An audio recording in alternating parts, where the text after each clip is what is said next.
Bom dia, professor Tadeu. Eu acho que a gente pode começar essa conversa relembrando da sua formação, a graduação, na licenciatura do Departamento de Artes Plásticas, quando você veio de Ribeirão Preto para cá. Tá. Como foi essa... O curso era muito diferente do que ele é hoje. Talvez seja interessante falar um pouco disso, dos professores com quem você teve contato, a importância disso. Na verdade, isso foi na década de 70, 75, e quando eu estava muito na dúvida se eu prestava na área de artes plásticas ou na área de teatro. E eu acabei me interessando por fazer o vestibular, assim, já focado em artes plásticas, porque eu estava já muito interessado em história da arte. E aí eu descobri que, enfim, que não existia uma disciplina, não existia um curso em história da arte. E eu achei que eu deveria fazer história, estava muito confuso, tinha acabado de chegar em São Paulo, e uma professora daqui da ECA me disse o seguinte: olha, o historiador da arte mais importante do Brasil dá aula no Departamento de Artes Plásticas, então eu sugiro que você, ao invés de sair da ECA e ir para a história, que você faça frequente o Departamento de Artes Plásticas para ter aula com o professor Walter Zanini, que é a grande figura nesse campo no Brasil, que está no departamento. Foi aí que eu permaneci no departamento, e eu acho que era muito diferente do que é hoje. Eu estava muito focado nessa questão já de tentar me aprofundar na questão da história da arte. Eu acho que eu contei com dois professores fundamentais ali, que eram tanto o Walter Zanini quanto a professora Ana Teresa Fabres, que na época era orientanda do Zanini. Foram extremamente significativos. Mas, por outro lado, eu também tive contato, obviamente, com os professores artistas, né? Eu acho que era um departamento menor, era um departamento que possibilitava, acho que, contatos mais intensos com os artistas, com os professores da área teórica e tal. Mas foi a grande, vamos dizer, a grande dica dessa professora foi ter falado para mim, porque a minha ideia era sair da ECA e ir para história. E foi justamente o contato com o professor Zanini que fez você se encaminhar para a iniciação científica? Exato. Já existia a iniciação científica? Já existia a iniciação científica. Eu, naquela época, enfim, flertava muito com a produção artística, tinha muitos amigos ligados à produção mesmo, colegas que depois se transformaram em artistas bastante significativos, tanto mais velhos quanto mais novos e tal, mas o meu foco era muito a questão da história da arte, e aí eu propus para o professor Zanini que ele me orientasse numa bolsa de iniciação científica. Eu vinha de Ribeirão Preto, eu tinha estudado numa escola com alguma significação ali, a Escola de Artes Plásticas de Ribeirão Preto, tinha feito o curso infantil, e me interessava pensar como é que era uma escola no interior de São Paulo. Então, ele conhecia a escola, o Zanini conhecia os artistas que tinham dado aula lá, conhecia os professores de História da Arte, enfim.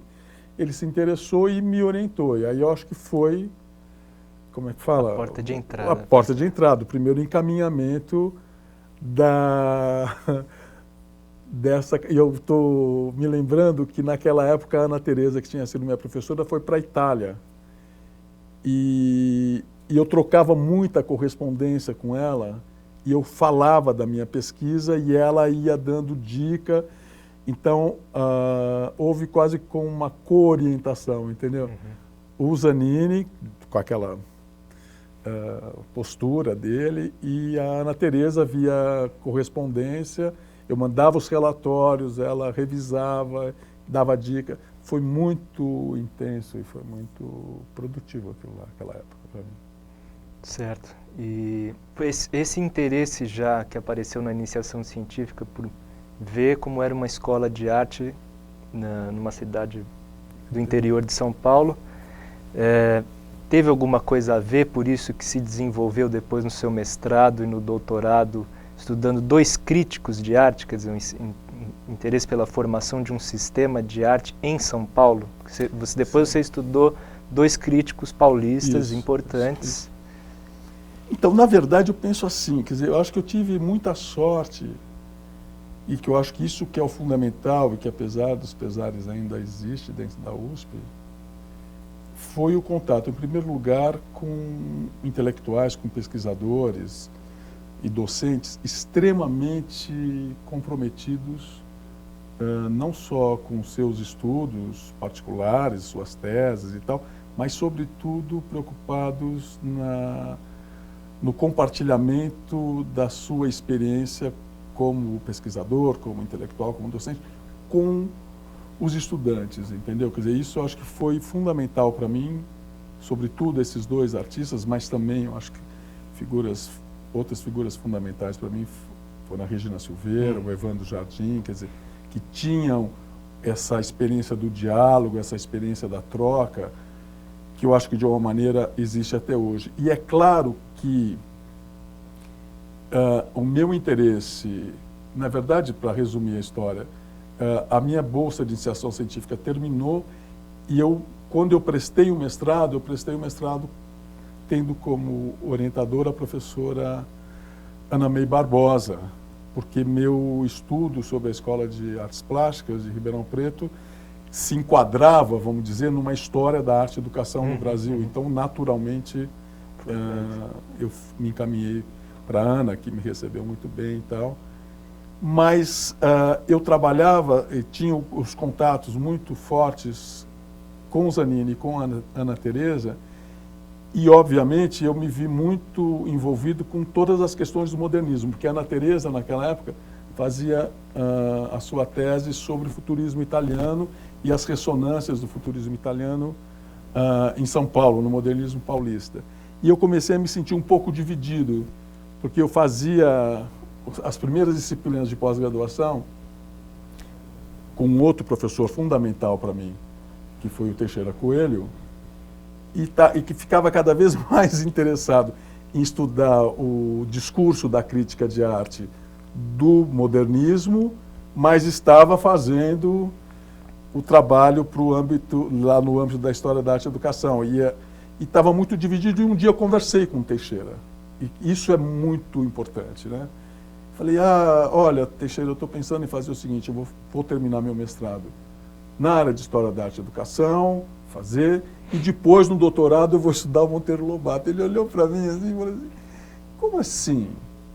Né? Se você tá todo envolvido nessa questão da crítica de arte do modernismo, você tem que fazer isso, deixa esse trabalho, enfim. E aquilo foi uma força muito grande, e eu propus para a Ana May a minha inquietação e meu desejo de mudar de tema. Ela foi excepcional, só que ela disse o seguinte, que ela orientava a área de arte e educação, que se eu quisesse fazer um estudo em história da crítica de arte, então que eu visse no corpo aí dos professores da ECA alguém que pudesse me orientar, e o Teixeira topou. Então eu mudei no mestrado, quer dizer, eu entrei dentro da área de arte e educação e fui para a história da crítica de arte, e aí eu mergulhei, porque coincidiu de eu estar entrando na docência aqui. E logo que eu entrei, como eu fui aluno do departamento, um dos grandes problemas era que você tinha uma disciplina de um semestre chamada História da Arte no Brasil, século XIX e XX. Então, no primeiro dia de aula era uma introdução, no segundo dia de aula se falava do século XIX, e já de imediato começava a se falar da Semana de Arte Moderna de 22. Então, a primeira coisa que eu fiz quando eu entrei no departamento como professor foi conversar com os colegas da área de História da Arte, que seriam a Ana Teresa, Zanini e o João Evangelista, da necessidade de mudar isso, de ampliar, de criar uma história da arte no Brasil do século XIX, né, desdobrar a disciplina. E eles foram perfeitos, toparam, tal, só que chegou na hora, falou assim, bom, já que você propôs, você vai ministrar.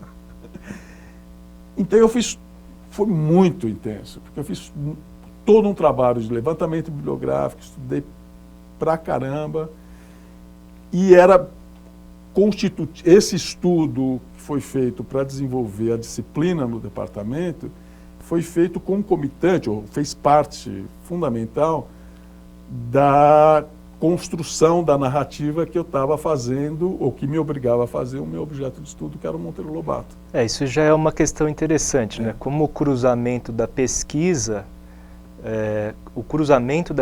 com a sua atividade docente. Total. Todo o processo de revisão historiográfica do modernismo que você estava levando ali na dissertação já orientaram a construção do curso. Né? Já foi orientando a própria constituição da disciplina e os interesses, porque não existia uma tradição, não estou querendo dizer que eu tenha inaugurado coisa nenhuma, mas não era, vamos dizer, muito arraigada, vamos dizer, o interesse da universidade, sobretudo da Universidade de São Paulo, sobre a questão ou sobre o estudo de qualquer intelectual que não estivesse ligado ao modernismo, né?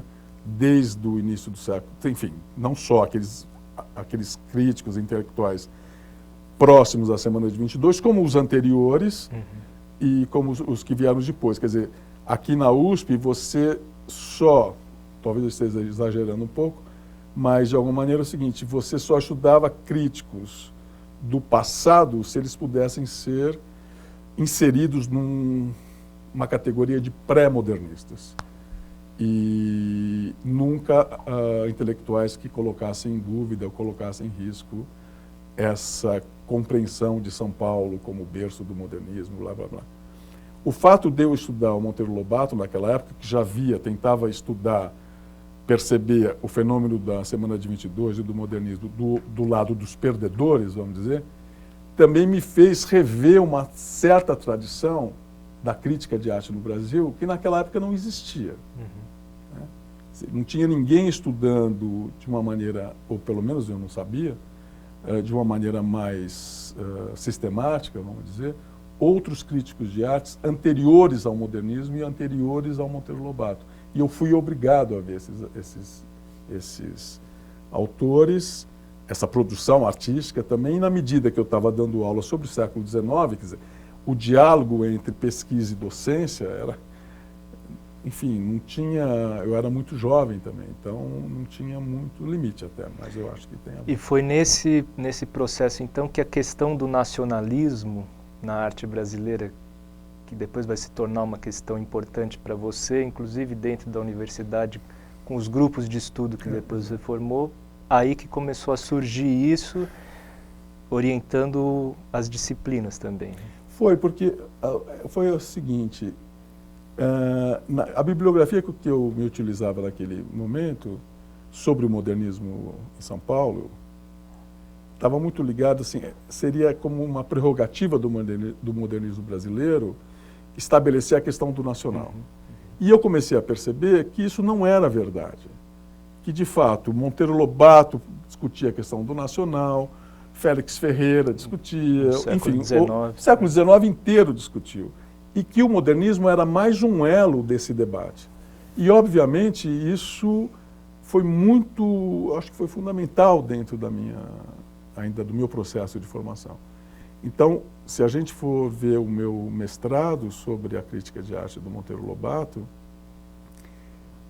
é dentro dela que já se nota com muita tranquilidade a presença do Mário de Andrade como um interlocutor oposto, que é aquele que depois eu resisti muito, mas eu fui estudar. Quando eu terminei o mestrado, eu estava muito interessado, porque em paralelo a isso, eu tinha muito contato com a produção contemporânea, porque eu escrevia em jornal, trabalhava no antigo IDARTE, no Centro Cultural São Paulo, e tinha muito contato, um contato muito próximo com artistas da minha geração. E por intermédio da produção do Paulo Pasta, que é um outro artista formado aqui no departamento, enfim, um dos artistas hoje mais significativos do país e tal, por intermédio da pintura dele, enfim, das características que ele trazia, das nossas conversas e tal, eu comecei a me interessar pelo processo de retorno à ordem, que é justamente uma tentativa também de entender a produção modernista, que não se adaptava àquilo que a historiografia oficial diz que era a nossa vanguarda. Vanguarda o quê, meu amigo? Obviamente que não era. Então foi muito gozado esse contato com a produção contemporânea, de alguma maneira, quero usar um termo retórico meio, mas iluminando também, ajudando a entender essas questões. E aí eu queria estudar o Novecento italiano, fazer meu doutorado na Itália.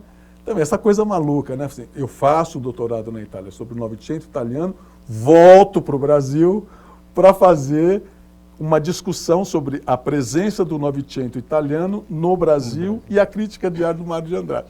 Eu entrei com esse projeto com a Ana Teresa foi maravilhosa, conseguiu todas as cartas para eu ir para lá.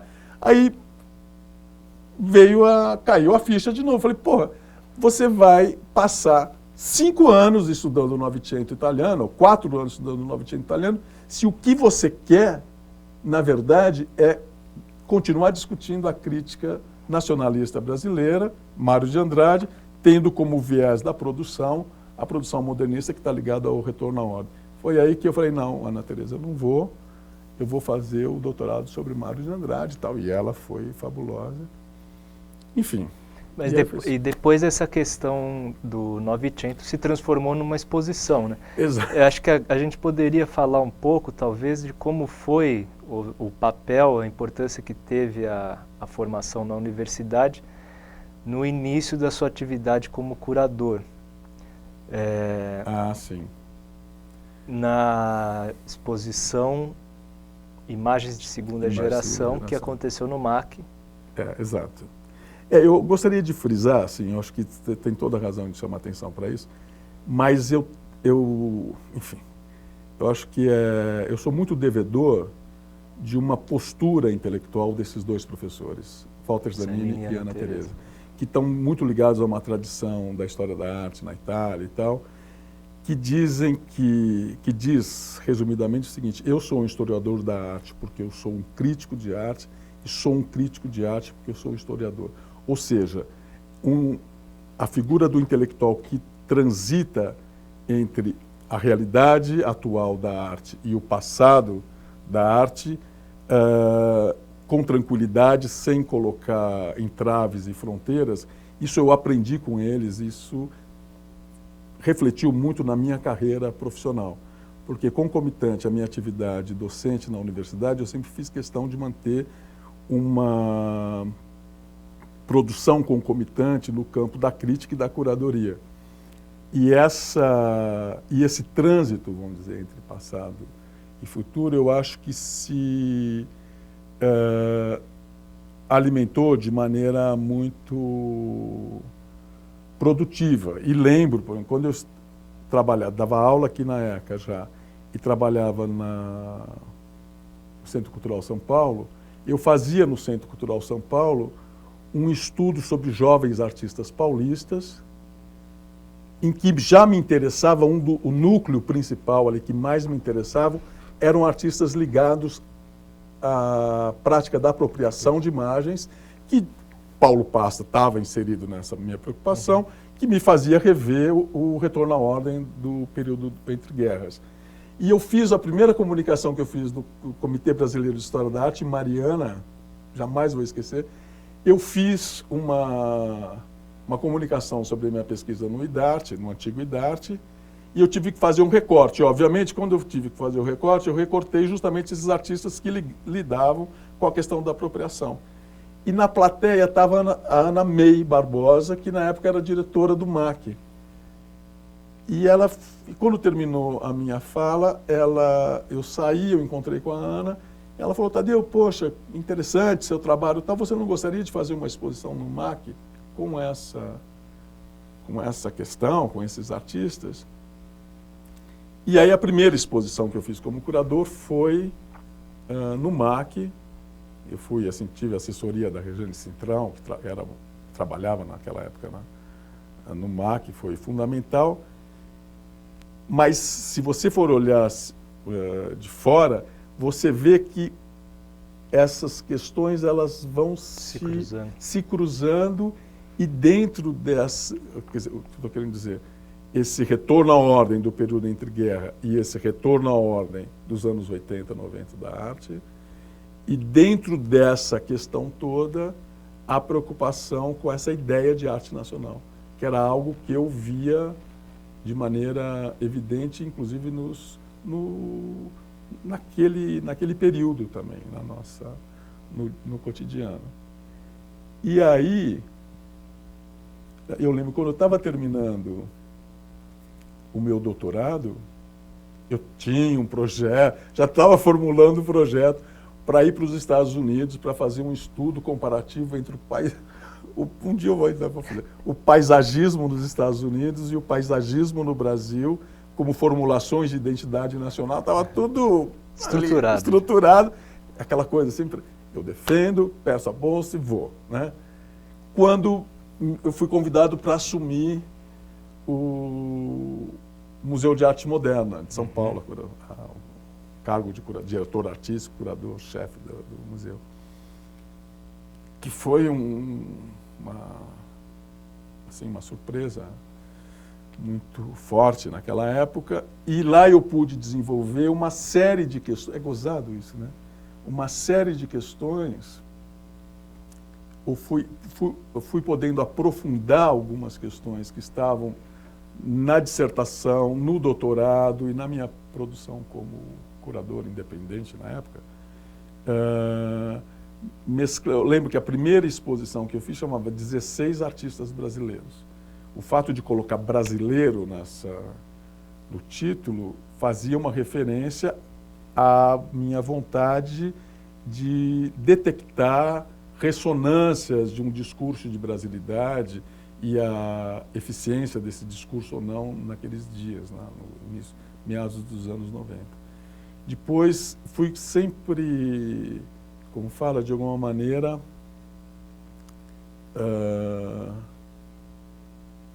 está produzindo exposições de arte contemporânea e de arte moderna que discutiam a questão do retorno à ordem, e isso foi, enfim, foi dando o norte daquela... Agora, uma coisa que eu acho que pode ser interessante falar, você mencionou do momento que você assume, é convidado para assumir o MAN como curador-chefe, né?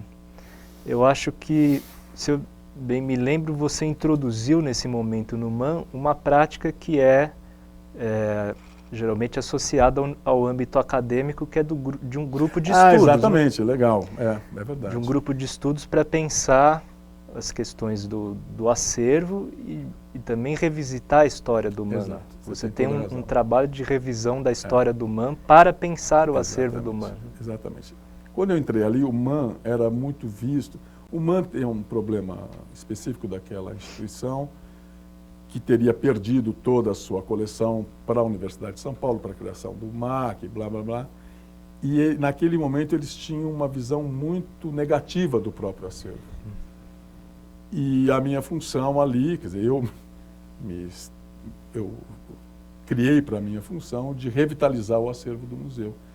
E essa revitalização seria, sobretudo, eu tinha muito medo, eu falei, eu vou trabalhar aqui e depois eu vou embora, o que vai acontecer?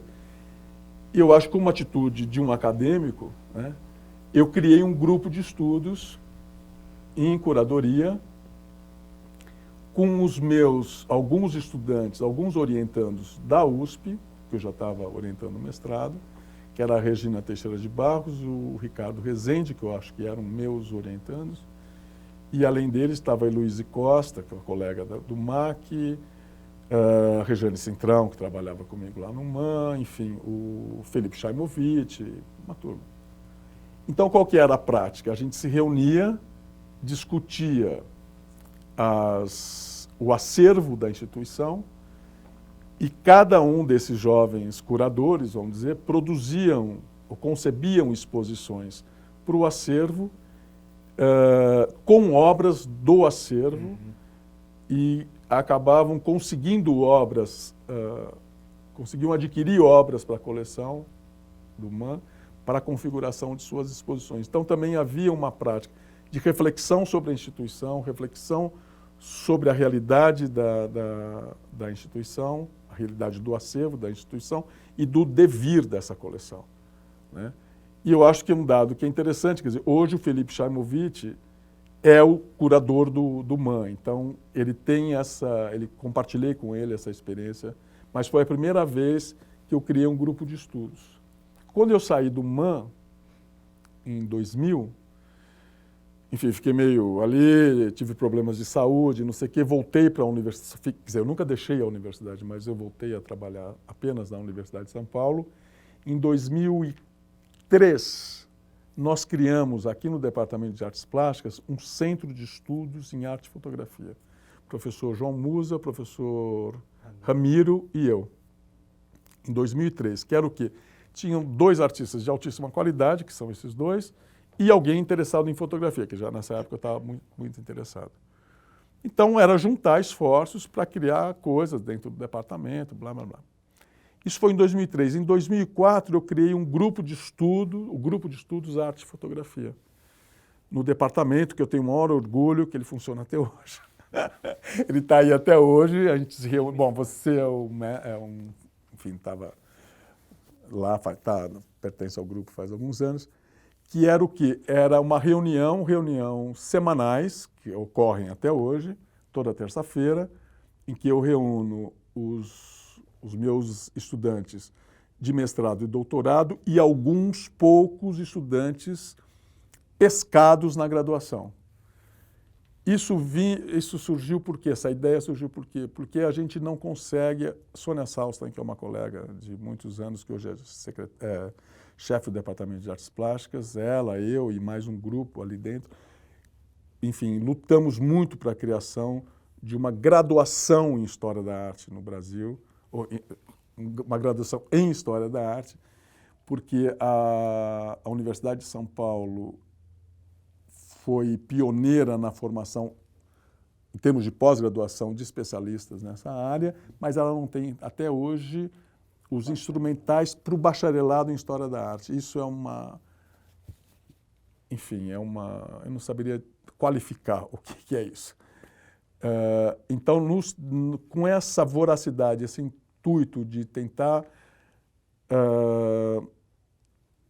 aplacar as lacunas na formação, na minha formação e na formação dos meus estudantes de graduação e de pós-graduação, eu achei que seria legal montar esse grupo de estudos para discutir a questão metodológicas em História da Arte, trabalhando a questão da fotografia e das imagens pós-fotográficas, junto com esse grupo. E por acreditar que a universidade, apesar da desqualificação que ela mesma propõe a si, né, ela continua sendo um espaço de resistência em prol do diálogo, em prol da produção de conhecimento, da discussão. E o grupo, para mim, ele sempre funcionou desde o começo como esse espaço, um espaço de formação e um espaço de resistência a esse processo de aniquilamento que se pretende com a universidade. Em 2005 ou 2006, não me lembro agora, eu tive uma das experiências mais importantes para mim como professor, quando um grupo de jovens, já no final da graduação, pediram para que eu criasse com eles um grupo de estudos em curadoria. Então, durante alguns anos, eu mantive esses 2 grupos paralelos e esse segundo grupo tinha muitos artistas, enfim, tinha um perfil diferente do perfil do grupo de estudos de arte e curadoria, mas durante muitos anos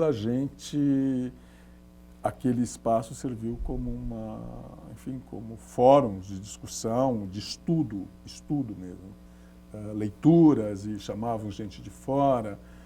E você acompanhou isso, quer dizer, eu acho que um dado extremamente importante para mim, como eu estou chegando prestes à minha aposentadoria, é ver que eu ajudei na formação de vários profissionais que hoje atuam no campo da crítica, no campo da arte, no campo dos museus, e muitos deles formados no âmbito dos grupos de estudo, né? Que eu acho que é algo que deveria ser mais praticado. E o grupo de estudos, acho que é importante comentar, ele tem um papel fundamental na extensão das pesquisas, né, com a organização dos seminários. Sem dúvida, sem dúvida. E a edição dos boletins. Durante, enfim, a maior parte, eu não me lembro exatamente agora em que número da edição do boletim, estamos no oitavo boletim, que são, na verdade, o boletim é um desdobramento dos debates internos do grupo e também os seminários de arte, cultura e fotografia. E que eu acho que ajudou muito na formação das pessoas que estão ali. Não sei, eu acho que talvez agora a gente possa falar um pouco da sua experiência no MAC, talvez também, não só como diretor e como foi isso, mas também da sua atuação como curador no acervo do MAC, que eu acho que foi muito alimentada, por um lado, por toda essa trajetória de revisão do modernismo, que é a sua trajetória intelectual, mas também por questões de revisão metodológica do que seja a história da arte vinda da experiência dos grupos. Não sei se você quer comentar sobre essas exposições.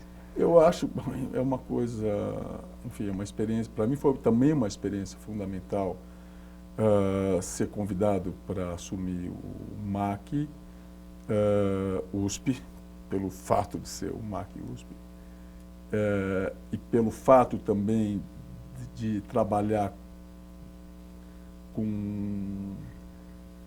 o parâmetro ali de um acervo que veio do MAN, no museu que eu já havia trabalhado, e de poder ter uma atitude. Eu acho que a contemporaneidade, ela não se dá apenas na atualidade dos artistas ou das obras que você expõe no museu, mas no Museu de Arte Contemporânea também ele tem que ter um compromisso de revisão dos postulados que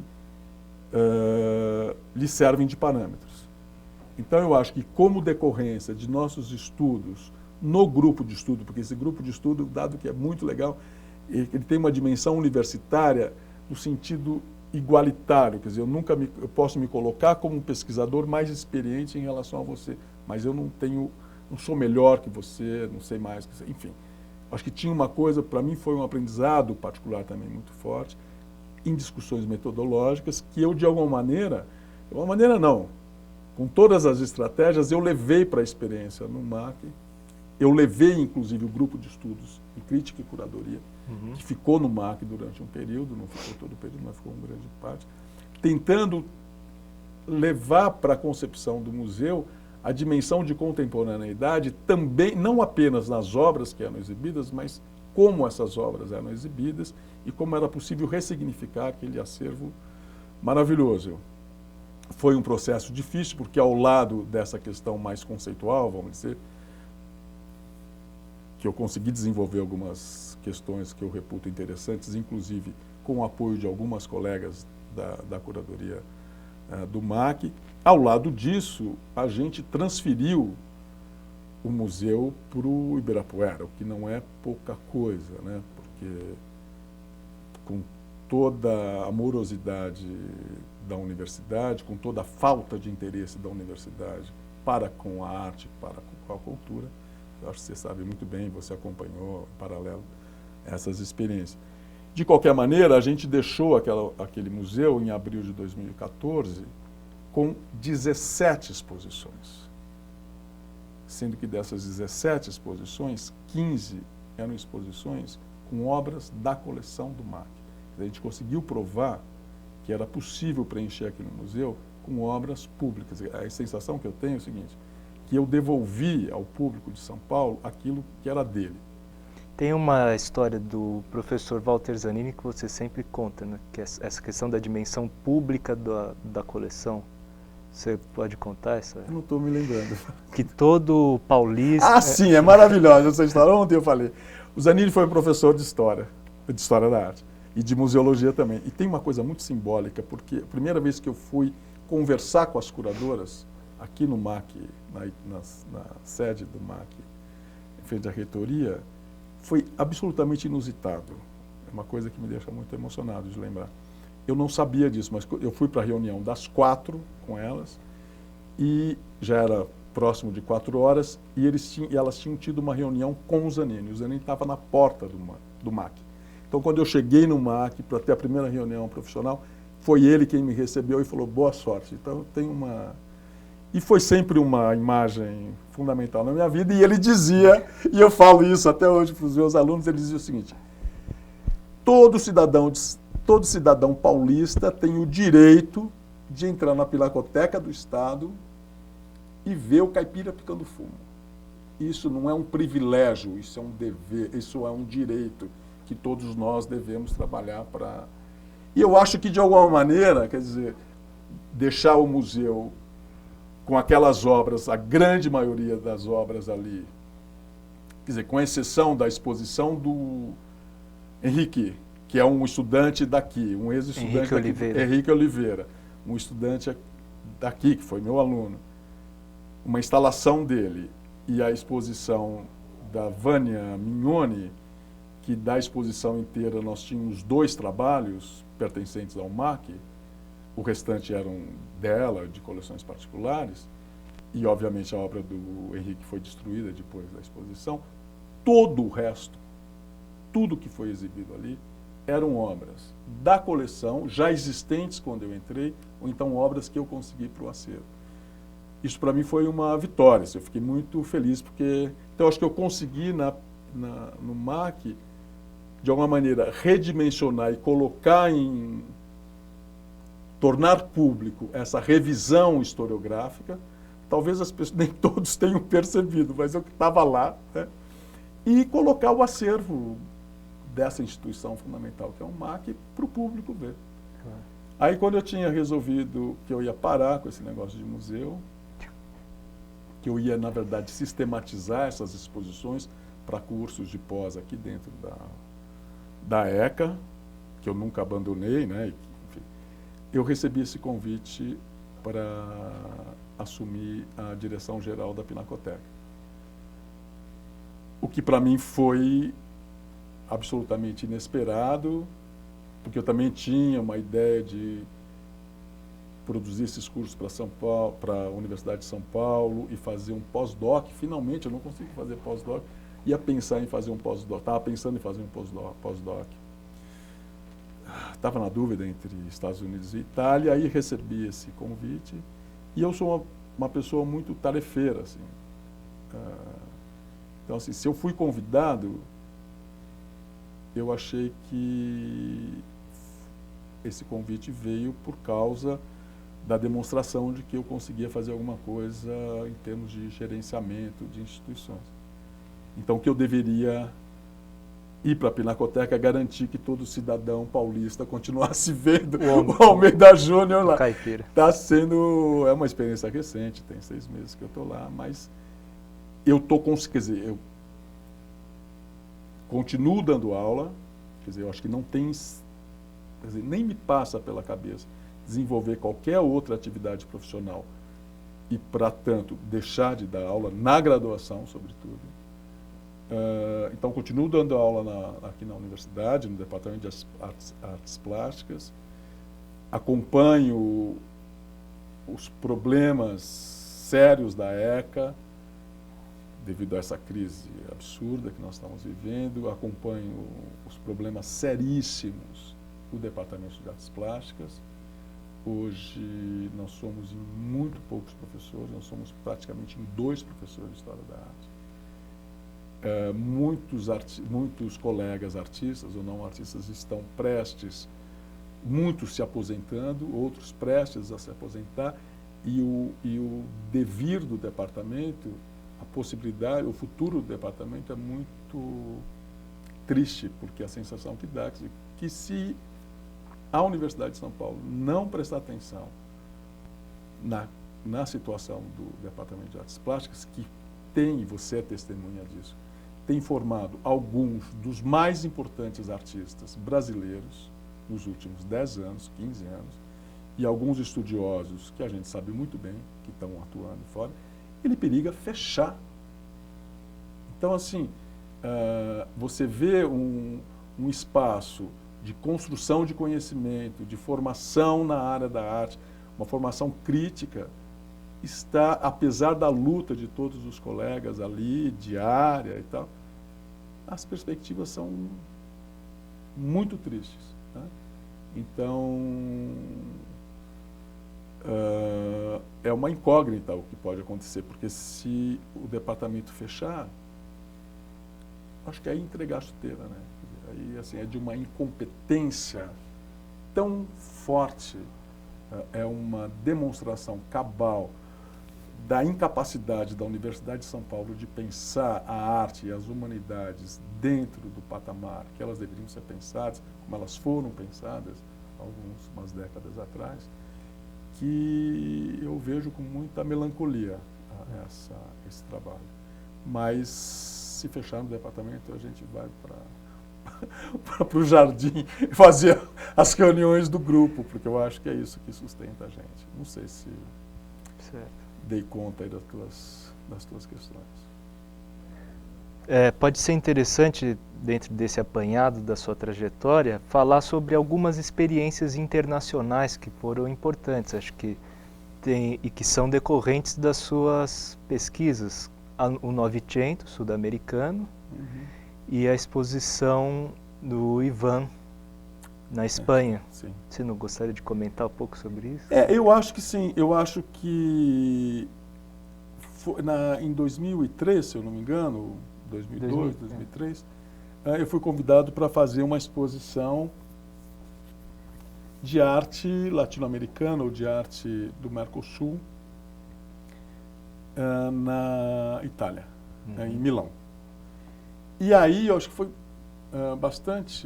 uma experiência bastante interessante, porque foi a oportunidade que eu tive de trabalhar com a presença desse movimento italiano chamado Novecento, né, as suas ressonâncias no Brasil, no Uruguai e na Argentina, né? Que é um dado muito interessante e pouco estudado, acho que agora existem alguns jovens pesquisadores estudando, como essa presença da imigração italiana, por um lado, ela vai forjar paradigmas visuais, vamos dizer assim, que você vai encontrar tanto na Itália, quanto no Brasil, quanto no Uruguai, quanto na Argentina. E mesmo membros ou artistas desses países que não têm uma relação direta, familiar com a Itália, como esses parâmetros também são importantes, estão presentes na experiência latino-americana, que isso é muito pouco debatido, não debatido da maneira que deveria, com a quantidade que deveria. Então foi uma experiência muito forte, porque a gente fez essa exposição em que nós mesclamos as obras desses países latino-americanos, obras italianas, de coleções. Foi uma pesquisa em vários acervos. Uma pesquisa em vários acervos. Eu contei com uma co-curadora, que é a Diana Westler, que é uma colega argentina, altamente qualificada, assim, uma figura excepcional. E a gente fez um trabalho bastante pesado para mostrar essa exposição e essa herança, porque 2003 fazia 80 anos, se eu não me engano, do nascimento do Novecento em Milão. Então foi uma exposição que tinha esse contexto, né, de uma revisão geral e tal. Acho que foi uma experiência importante. Ela veio para a Pinacoteca, depois ela foi exibida aqui na Pinacoteca e teve também uma ressonância aqui em São Paulo, que eu acho que eu acho que os estudos sobre essa presença do Novecento em São Paulo, eu acho que ainda vão gerar muitos, como é que fala, frutos. Tem se tornado, acho que isso é uma coisa interessante de ressaltar, como foi, não sei se pioneira, mas foi inaugural, pelo menos, essa maneira de olhar para essas redes de circulação de movimentos e de artistas na América Latina. Acho que isso se tornou hoje uma área temática de estudos. Sem dúvida, sem dúvida. Para a história da arte. E eu acho que no caso específico dessa exposição, porque eu acredito que essas redes que hoje vêm sendo estudadas, elas estão muito conectadas à problemática da arte contemporânea e atitudes diferenciadas da produção contemporânea. No caso específico do Novecento, era o estabelecimento de uma rede independente, muitas vezes, da consciência que esses artistas tinham de estarem, de pertencerem a uma rede. Eu acho que isso é um dado bacana, assim, legal de se estudar, acho que tem que estudar mais. E a identidade, desidentidade? Pois é, aí teve em 2006 ou 2007, acho que foi 2006, porque quando eu saí do MAN, eu fui membro da comissão de arte do MAN durante alguns anos, e o MAN recebeu um convite para uma exposição sobre fotografia brasileira, e aí o museu me convidou para fazer a curadoria dessa exposição. Uma curadoria do acervo do museu. Então foi a oportunidade, porque era quando você faz uma exposição de arte brasileira num outro país, mesmo que você não leve em consideração o que é brasileiro, o que não é, quando você vai para outro país mostrar arte brasileira, você é obrigado a pensar sobre esse prisma, né, sobre esse prisma. E, obviamente, isso fazia parte das minhas inquietações sobre essa questão dilacerada, residual, às vezes, significativa ainda desse desejo de arte nacional. E eu cuidei muito do acervo do MAN. Então, muitas obras que hoje fazem parte do museu, eu atuei bastante para que elas fossem incorporadas ao museu. Então, muitas das obras que estão lá, elas estão dentro desse viés, né? Quer dizer, esse olhar meio que pontuou. Então foi uma oportunidade interessante de levar para o público espanhol essa dimensão dúbia de nacionalidade no Brasil, né? Por um lado, há artistas que tentam resgatar essa brasilidade, tem artistas que buscam superar essa questão em busca de outras identidades, ou seja, um país, acho que aquela exposição ela demonstrava um país totalmente, como é que fala, conflagrado, vamos dizer, em questões sociais, éticas, étnicas. Eu acho que aquela foi uma oportunidade importante para mostrar essa produção contemporânea brasileira, que é de altíssima qualidade, enfim, não tem nenhum problema em falar isso, porque é boa mesmo. E, por outro lado, mostrava uma alternativa ao conceito de fotografia. Porque, normalmente, quando se fala em fotografia, e às vezes se fala muito bem em fotografia, você está pensando sempre na fotografia canônica, na fotografia direta, né? Nessa fotografia que tenta narrar uma própria história de suposta autonomia. Claro que dentro disso você tem artistas de altíssima qualidade, mas eu, pelo contato que eu tenho com alguns artistas, sempre me interessei por essa outra fotografia, né? Por artistas que usam a imagem fotográfica de uma maneira menos convencional, vamos dizer assim. E então a exposição, ao mesmo tempo que ela lidava com a questão de identidade e não identidade, ela trazia justamente um debate sobre identidade e não identidade da própria fotografia enquanto linguagem. Que é um debate que o grupo de estudos que você criou, desde o nome, né? Exatamente. Procura trazer. Está discutindo isso o tempo inteiro, muito embora hoje ele venha se dedicando mais à leitura de grandes nomes da historiografia brasileira, né? mas eu acho que a espinha dorsal justamente é o debate sobre arte e fotografia. E um dado para fechar isso, que eu acho que seria interessante, eu acho que tem muito a ver com a ECA também, que a gente se perdeu. Eu falei do Paulo Pasta, falei da Rosângela agora muito rapidamente, e eu já tive a oportunidade de declarar isso, que existem 3 artistas fundamentais para mim, 3 artistas contemporâneos que moldaram, inclusive ajudaram a moldar a minha formação.